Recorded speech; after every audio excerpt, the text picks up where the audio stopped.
Estimados alumnos, vamos a dar clase acerca de micología 1 y 2, que corresponde a la introducción a la micología para poder entender la relación hongo-huésped desde diferentes puntos de vista.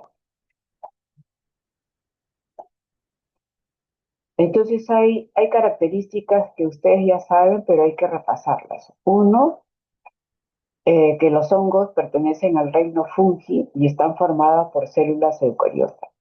Y cuando nosotros nos referimos a estructuras básicas de los hongos, entonces vamos a diferenciar hasta 3 tipos de estructuras básicas de los hongos. Uno que es unicelular, y el representante de la estructura unicelular de los hongos es la levadura, la cual se ve acá a la derecha que estoy señalando, donde se observa pues que la levadura tiene una forma redonda y que vemos un solo núcleo, ¿no? Y en la parte inferior está siendo visualizada con un microscopio electrónico. Cuando hablamos de una estructura multicelular de los hongos, nos estamos refiriendo a la hifa o filamento. La hifa o filamento es esta estructura elongada que estoy señalando, en el cual lo que destaca es que tiene tabiques interrumpidos, ¿no? O llamado también septo. Entonces, entre tabique y tabique lo que estamos viendo son células o compartimientos en el cual van a transitar los organelos. Entonces, en un compartimiento vamos a encontrar 2 o hasta 13 núcleos, y en este momento, en este que estoy señalando, no hay. Pero en general se considera que la hifa o filamento es multicelular o multinucleado. Luego hay otro tipo de hongo que tiene la característica que es dimórfico, o sea que puede adquirir las dos formas, o levadura o filamento. Pero esa transformación de levadura a hifa o filamento, o de hifa a levadura, depende de las condiciones ambientales. ¿Qué condición ambiental es la más importante? La temperatura. ¿Y a qué grado? A 37 grados centígrados. Entonces eso lo vamos a ver más adelante. Lo otro importante es que de acá para las siguientes diapositivas vamos a ver pues de que de manera ordenada, si vamos de afuera hacia adentro en la estructura del hongo, vemos que primero es la pared celular, luego viene la membrana plasmática, luego viene el citoplasma que contiene a los organelos. Entonces vamos a ver en la siguiente diapositiva lo que corresponde a la pared celular. Y cuando hablamos de la pared celular, vemos que está conformado por polisacáridos hasta un 90%, pero también tiene proteínas y lípidos. La función de la pared celular es que le da la forma, por eso dice morfogénesis, lo protege del medio externo. A nivel de la pared celular está su reservorio enzimático que va a utilizar para su metabolismo y poder adquirir los nutrientes necesarios. Luego ahí vamos a encontrar eh, los ligandos que corresponden a unas estructuras que ayudan al hongo a adherirse a la célula del huésped, ¿no? Entonces ahí vamos, por eso se dice que tiene la función de adherencia. También la pared celular actúa como antígeno, o sea, esta pared celular tiene la capacidad de funcionar como antígenos, y al hacer un contacto con el huésped va a desencadenar una respuesta inmunitaria de parte del huésped. Cuando hablamos de la estructura de la pared celular, podemos decir pues que está conformado por capas o extractos de polímeros polisacáridos, entre ellos la quitina y quitosano. Esto lo vamos a ver más adelante porque esta característica y esta estructura es utilizado eh, en la ingeniería biomédica. Y también tiene una matriz de estructuras amorfas llamada glucanos, mananos y galactomananos. Estas estructuras amorfas tienen pues la característica, por ejemplo, de que si en la persona que está infectada por el género Cándida y encontramos manano como antígeno en su sangre, vamos a poder decir que está infectada por el género Cándida. Si encontramos galactomanano, nos estaría indicando de que este antígeno que actúa, esta estructura que actúa como antígeno se encuentra en esa persona en sangre, entonces la presencia de galactomanano estaría indicando de que está infectado por el género Aspergillus. Entonces depende qué, qué tipo de que se le pueda dar a cada estructura, ¿no? En este caso, estas estructuras amorfas se los utiliza como kit de diagnóstico para la búsqueda de antígeno en el huésped que ha sido infectado o por Cándida o por Aspergillus. Otra manera de ver a los hongos es el pigmento que presenta. Entonces ustedes seguramente han visto el moho o, o filamentos que se observan en diferentes tipos de sustratos como la naranja, como verduras, que han sido contaminados por hongos, ¿no? Entonces hay hongos que tienen un aspecto negruzco y hay otros que tienen aspectos de otros colores. Cuando son negruzcos o marrones, entonces te está indicando de que contiene melanina, ¿no? Entonces a ese grupo de hongos que son oscuros se le llaman hongo de Matías. Es una manera de dividir a los hongos. Pero existen otros hongos que no son oscuros, entonces se llaman hongo hialino, porque estos hongos hialinos en su pared celular no tienen melanina. Ahora, ¿por qué es importante la melanina? Porque la melanina es un factor de virulencia que inhibe la fagocitosis y hace que la estructura del hongo sea más difícil de eliminar en el animal o persona que tiene esta infección por este tipo de hongo. Entonces, la presencia de melanina es un factor de virulencia. Los hongos hialinos también tienen factores de virulencia, pero no tienen la melanina.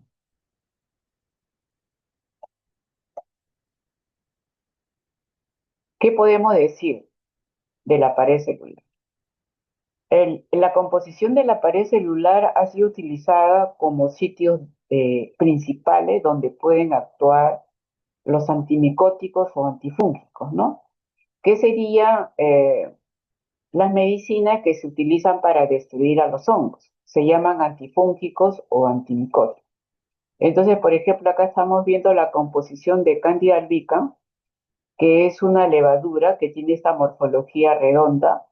Acá hay un pequeño corte que cuando se esquematiza vemos que está compuesto por manoproteína, por glucanos y quitina. Y luego ya viene la membrana celular.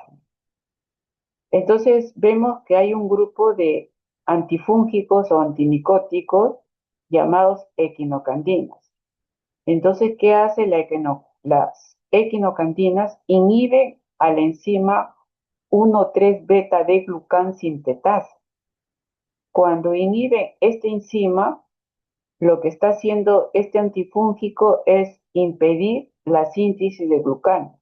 Y nosotros estamos viendo que en la composición de esta cándida albicans es importante el glucano porque forma parte de su pared celular.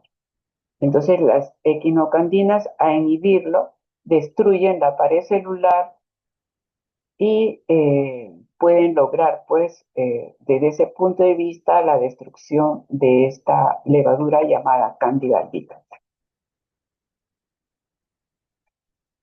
Luego vemos la membrana celular, ¿no? La membrana celular tiene como función que regula la entrada y salida de moléculas que son moléculas con la cual se va a nutrir los hongos. Entonces, ¿qué es importante de esta estructura nuevamente?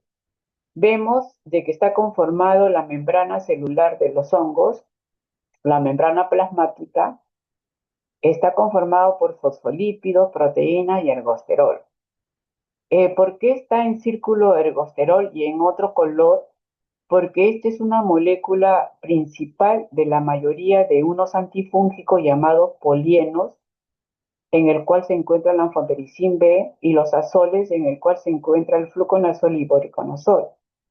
Entonces, si inhibe estos antifúngicos, inhibe la composición eh, del ergosterol, porque inhibe a la enzima alfa 14 ergosterol, ¿no?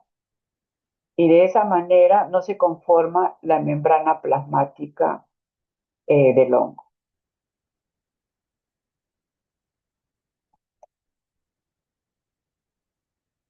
Cuando ya entramos al citoplasma, vemos que el citoplasma acá se denomina citoesqueleto porque está conformado por microtúbulo de tubulina, que no es otra cosa que monómero de actina, ¿no? Y acá vemos un paquete de monómero de actina, que son microfilamentos, ¿no? Cuya función es darle firmeza celular y movimientos intracelulares.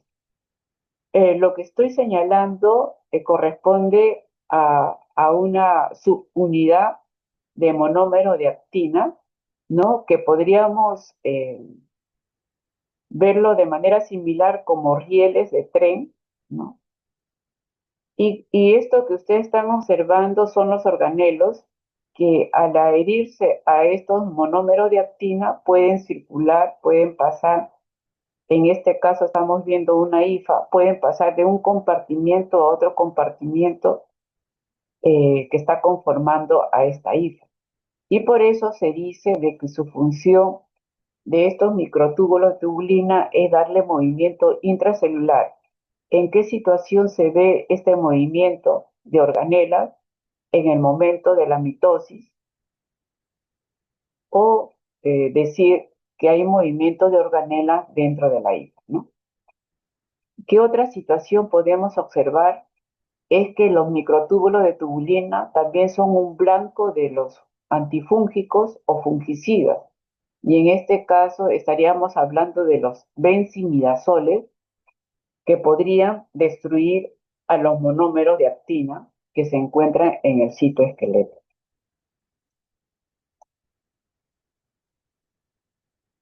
Cuando nosotros hablamos de talo o micelio, que es lo que se lee en la literatura micológica, vemos que significa que es todo el cuerpo o soma del hongo.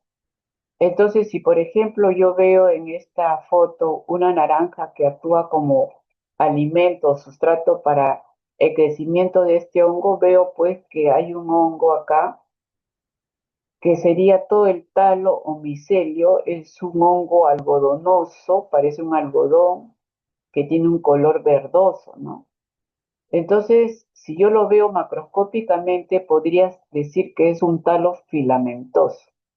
El filamento está relacionado con una característica algodonoso que nosotros podemos ver macroscópicamente, ¿no? Y por eso es que a esta característica le podría decir que se trata de un talo plurinucleado o filamentoso. En cambio, acá yo estoy viendo en la superficie de estas uvas una característica de una, hay acá como eh, una presencia cremosa que está cubriendo la superficie de las uvas. Entonces, podría corresponder a bacterias o a levaduras, o sea, tiene un aspecto cremoso. Sin embargo, en esta característica lo que hemos detectado es que se trata de levaduras y por eso se llama talo unicelular o levaduriforme.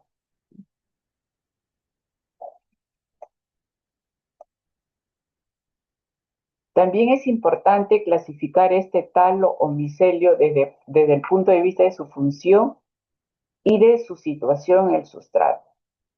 Desde el punto de vista de su función, vemos que hay un micelio talo-vegetativo que se encarga de absorción, conducción, asimilación, nutrición, fijación, sostén y resistencia. Y luego tenemos el talo de reproducción desde el punto de vista de función, porque se encarga de perpetuar la especie.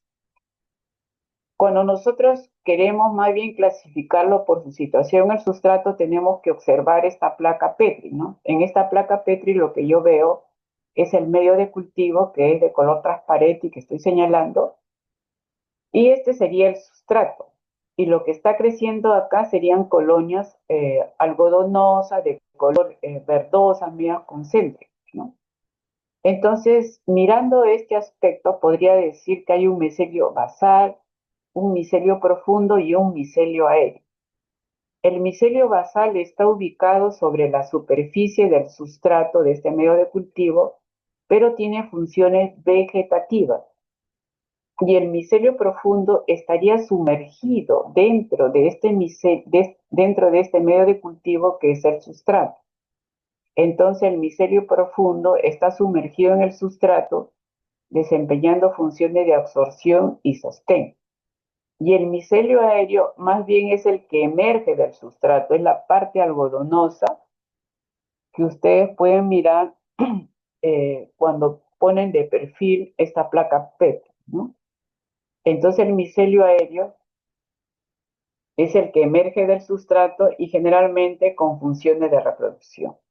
Ahora, ¿por qué es importante tener en cuenta estas características? Porque si, por ejemplo, ustedes quisieran aplicar claves taxonómicas para hacer un diagnóstico microbiológico de qué género y especie de hongo está creciendo en esta placa Petri, entonces lo que tienen que recoger como muestra para llevarlo a una lámina que contenga azul de lactofenol es el micelio aéreo, llamado también micelio reproductivo. Entonces, en el micelio aéreo reproductivo lo que voy a encontrar son las estructuras fúngicas reproductivas. Entonces, las claves taxonómicas requieren de las estructuras fúngicas reproductivas que las encuentras ¿dónde? En el micelio aéreo o reproductivo. Cuando hablamos del metabolismo de los hongos, vemos que este es heterotrófico. Esto significa que el hongo es incapaz de elaborar su propia materia orgánica a partir de sustancias inorgánicas. Entonces va a realizar una digestión externa de materia orgánica elaborado por otros seres vivos. Y para ello va a secretar al medio enzimas para degradar moléculas complejas en simple y luego las pueda absorber. Entonces va a haber hongos que tienen metabolismo aeróbico y hay hongos que tienen metabolismo anaeróbico. La gran mayoría de hongos son aeróbicos. Entonces va a utilizar este metabolismo aeróbico en el cual vemos que es una respiración aeróbica, vemos la molécula orgánica que va a digerir y de cuál va a poder tener como producto CO2, moléculas para su biosíntesis, ATP y O2. Entonces permite oxidar completamente el sustrato y extraer la máxima energía que vemos acá, el ATP, y convertir el resto del sustrato en su masa celular, ¿no? Que serían las moléculas para su biosíntesis. En cambio, el metabolismo anaeróbico es menos eficiente, es conocido como fermentación, y acá lo que llama la atención es que no solamente va a obtener ATP en muy baja cantidad, pero sin embargo mediante la fermentación se va a obtener metabolitos secundarios llamados acetato, etanol o lactato. Esta característica de fermentación es la más utilizada en la industria alimenticia, tal como se está observando acá, que puede producir etanol, acetato o lactato. Cuando vemos al detalle este metabolismo, vemos que el metabolismo primario, en el cual se utiliza oxígeno, vemos que es producido en la etapa activa de crecimiento o fase exponencial en la curva de crecimiento del hongo. Y los metabolitos primarios generados son ácidos orgánicos, vitaminas, aminoácidos, etcétera. Y todo esto lo utiliza pues para tener energía, para su reproducción celular y continuar vivo, ¿no? Viabilidad. El metabolismo secundario, la célula va a excretar al medio productos que no son necesarios para su subsistencia y generalmente son sintetizados en las últimas fases del ciclo de crecimiento.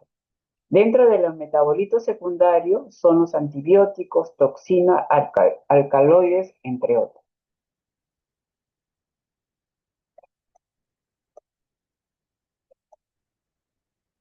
¿Qué otras características tienen los hongos? Es que hay condiciones ambientales que hacen posible el crecimiento de los hongos. Una es la temperatura, el otro es la presencia de agua, la luz y el pH. Cuando hablamos de la temperatura, entonces hablamos de hongos mesófilos, psicrófilos y termófilos. Los mesófilos, que son la gran mayoría de hongos, eh, pueden crecer en un rango de entre 20 a 50 grados centígrados y la temperatura óptima está en el rango de 20 a 30 grados centígrados. Son condiciones conocidas, utilizadas por la industria y el laboratorio de diagnóstico para los hongos, ¿no? En los hongos psicrófilos pueden crecer a una temperatura óptima menor de 20 grados centígrados y los termófilos crecen a una temperatura mayor de 50 grados centígrados, ¿no? Entonces, en conclusión, podemos decir, pues, que los hongos los podemos encontrar en diferentes medios ambientales, ¿no? En diferentes sitios ambientales, ¿no? Lo podemos encontrar en el Polo Norte, en zonas tropicales, etc. Son de distribución universal. Cuando hablamos de la necesidad de agua, para medir exactamente cómo está creciendo los hongos, tenemos que ver la humedad relativa ambiental. Cuando está por encima del 70% esta humedad relativa ambiental, vamos a ver que los hongos van a crecer porque van a tener disponibilidad de nutrientes, hay cambios de su morfología, de su tamaño, va a haber un mayor grado de ramificación e intensidad de expurgación. Entonces, si ustedes, por ejemplo, quisieran controlar la presencia de hongos en un ambiente interno, tendrían que disminuir esta humedad relativa ambiental, ¿no? Llevarla a 50%, por ejemplo. Pero si está por encima de 70%, me está diciendo que el hongo tiene esta capacidad de disponibilidad de nutrientes y de poder crecer y tener una gran exploración. La luz también es importante porque hay hongos que tienen fototropismo, ¿no? Y tiene que ver pues con la germinación de las esporas, ramificación de hifas, ¿no? En el laboratorio a veces tenemos que dejar, sobre todo a los hongos de matiáceos, eh, con luz artificial las 24 horas del día para que crezcan con mayor facilidad y rapidez. Entonces la luz es muy importante. El pH también es importante. La gran mayoría de hongos subsisten a un pH ligeramente ácido. Y por eso es que los medios de cultivo que utilizamos en los laboratorios tienen este pH. Están entre 6 a 6,5. Sin embargo, hay hongos que pueden subsistir en sustratos que tienen pH de 1 o pH de 10. Este solamente es un promedio. Entonces, ¿qué podemos decir de los requerimientos nutricionales in vitro que nosotros utilizamos en el laboratorio? Primero, que los medios de cultivo que nosotros utilizamos en el laboratorio son efectores externos de naturaleza química para el crecimiento, formación de productos y suministro de energías, ¿no? En el hongo, en este caso, para que crezca. Entonces, los medios de cultivo que utilizamos para el crecimiento de los hongos es un medio universal y un medio secundario, ¿no? Que ya serían especializados. Por ejemplo, el agar papaestrosa se utiliza para poder tener una gran cantidad de estructuras fúngicas reproductivas y poder hacer el diagnóstico de género y especie del hongo que queremos identificar. Después tenemos agar papa balta o agar harina de maíz, en el caso que queremos que lo que crezca debe ser levaduras, etc. También en los medios de cultivo van a indicar qué tipo de macronutrientes contiene este agar papa destroza o este agar extracto de malta, etc. Y eso está considerado como gramos por litro, como carbono, nitrógeno, etc. También va a haber micronutrientes que tienen que ver con sales, como fierro, manganeso, calcio, zinc, etc., que también requiere el hongo para crecer, así como factores de crecimiento que no van a ser sintetizadas por estas células, pero sí son requeridos, ¿no? Y por eso es que en estos medios puede haber bajas concentraciones de vitaminas, algunos aminoácidos, etc. Entonces, finalmente, ¿qué podemos decir del control del metabolismo fúngico? De que la fisiología celular del hongo tiene que ver mucho con los nutrientes que obtiene o que le podemos proporcionar, su control genotípico, el control ambiental desde el punto de vista de temperatura, agua, etcétera, para dar finalmente los productos celulares que queremos obtener, ¿no? Entonces, su morfología y su comportamiento fisiológico varía cuando varían los factores nutricionales o térmicos, ¿no? Esa sería la conclusión en este aspecto del metabolismo. ¿Qué otra característica deberían conocer? Es que los hongos tienen reproducción sexual y asexual, pero la gran mayoría de hongos que pueden afectar al ser humano son de reproducción asexual. Por eso es que le estamos dando este espacio, ¿no? Entonces, cuando hablamos de reproducción asexual de los hongos, vemos lo que sería la reproducción asexual llamada gemación de la célula somática, que no es otra cosa de una levadura que forma una pequeña vaginación llamada yema, al cual va a migrar pues el núcleo hijo y cada yema al crecer se va a separar y se va a convertir en un nuevo individuo. Esta, por ejemplo, se da en levaduras, una característica del género Candida albicans, ¿no? Que se reproduce por brotación o gemación de las levaduras. Y cuando hablamos de hifas, estaríamos hablando de fragmentación. Como nosotros habíamos dicho, de que la hifa tiene tabiques, ¿no? Entonces estamos viendo acá septos. Entonces, ¿en qué momento digo que estoy viendo artrospora? Es cuando las hifas se descomponen en las células que los conforman o en los compartimientos que los conforman y se comportan como nuevos individuos, como esporas, ¿no? Entonces, acá estamos viendo de que esta hifa se ha fracturado a nivel de su tabique o su septo y ha conformado una espora, un nuevo individuo que va a crecer completamente, ¿no? Dando un micelio tal. Sin embargo, hay otra característica durante esta fragmentación que sería la producción de clamidospora. Entonces, la clamidospora, las hifas se fragmentan en las células, pero se recubren de una pared, ¿no? Entonces, acá vemos de que esta es una hifa, se van a separar, pero antes de separarse se ha recubierto de una pared, de una doble pared. ¿En qué momento se da esta situación? Es cuando la IFA encuentra un ambiente adverso donde las condiciones ambientales no le son favorables para reproducirse. Entonces, lo que estamos viendo es que la clamidospora es una estructura de resistencia.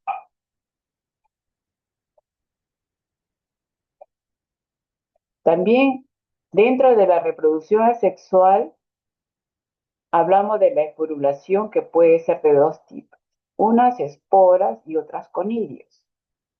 Las esporas son esporas que son producidas dentro de los esporangióforos, que son estructuras como un saco que está conteniendo a las esporas, ¿no? A las esporas.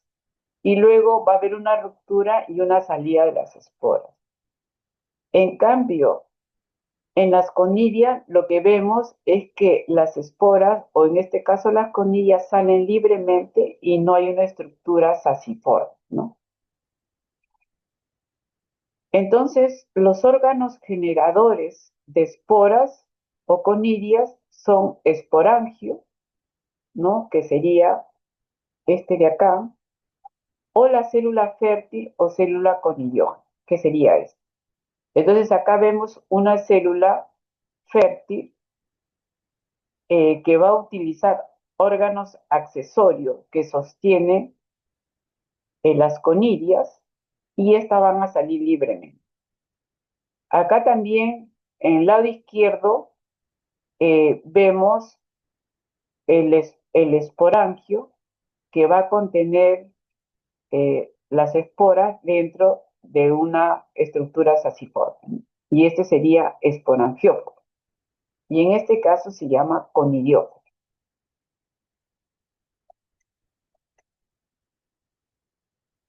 Entonces, el desarrollo fúngico presenta cambios morfológicos durante su crecimiento y los identificados son que la primera etapa se llama proliferación, que sería el crecimiento del micelio, la diseminación, que sería la formación de conías y esporas asexuales, la preservación, que sería la formación de estructura de resistencia, y nosotros hemos hablado de clamidoespora, llamada también clamidoconía.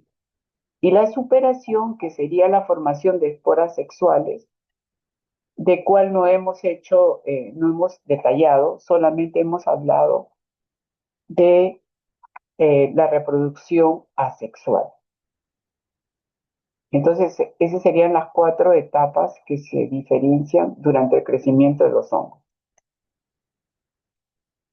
Cuando nosotros hablamos de la taxonomía de los hongos, entonces vamos a hablar de que de manera general existen dos grandes grupos.